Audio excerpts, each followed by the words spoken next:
عہد نامہ توحید الہی کا اقرار ہے۔ جب اللہ تعالیٰ نے روحوں کو پیدا کیا تھا تو اس وقت اللہ تعالیٰ نے ان سے عہد لیا تھا کہ کیا میں تمہارا رب نہیں ہوں؟ تو سب روحوں نے کہا تھا کہ ہاں، اسے یوم میثاق کہتے ہیں، یعنی یہ عہد توحید کا تھا۔ اسی عہد کے اقرار کو عہد نامہ کہا جاتا ہے، کیونکہ اس عہد نامہ میں اللہ کی وحدانیت کی شہادت اور حضور صلی اللہ علیہ وسلم کی رسالت کا اقرار ہے۔ ایک روایت میں ہے، حضرت ابن مسعود رضی اللہ عنہما سے مروی ہے کہ نبی کریم صلی اللہ علیہ وسلم نے ایک روز اپنے اصحاب سے فرمایا، کیا تم اس بات سے عاجز ہو کہ صبح و شام اللہ تعالیٰ سے عہد کر لیا کرو؟ عرض کیا گیا کیسے؟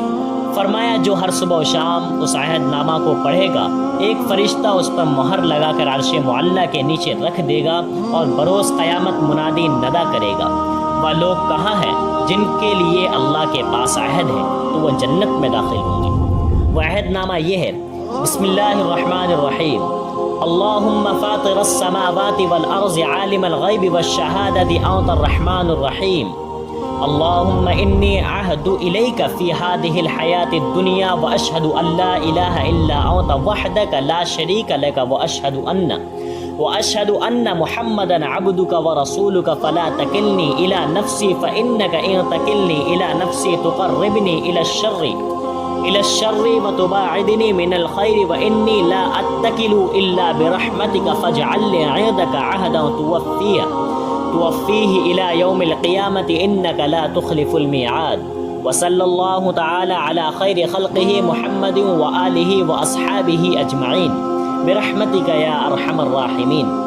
لولا اذ دخلت جنتک قلت ما شاء اللہ لا حول ولا قوة الا باللہ۔ ترجمہ: اے میرے اللہ، آسمانوں اور زمین کے پیدا کرنے والے، غائب اور حاضر کے جاننے والے، تو نہایت مہربان بخشش والا ہے۔ الہی، میں اس دنیاوی زندگی میں تیرے ساتھ عہد و اقرار کرتا ہوں اور اس بات کی شہادت دیتا ہوں کہ تیرے سوا قابل پرستش کوئی نہیں، تو یکتا ہے، تیرا کوئی شریک اور ساتھی نہیں، اور میں اس بات کی بھی گواہی دیتا ہوں کہ جناب محمد صلی اللہ علیہ وسلم تیرے بندے اور رسول ہیں۔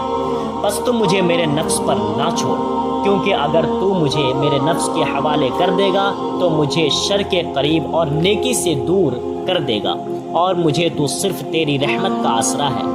بس اپنے ہاں بھی میرا عہد کر دے، جسے روز قیامت تک پورا کرے تو ہرگز عہد کی خلاف ورزی نہیں کرتا، اور خیر الخلق محمد صلی اللہ علیہ وسلم پر اور تمام آل و اصحاب پر اللہ تعالیٰ کی رحمت نازل ہو۔ اے رحم کرنے والوں میں سب سے بڑے رحم کرنے والے، اپنی رحمت سے میری التجا قبول فرما۔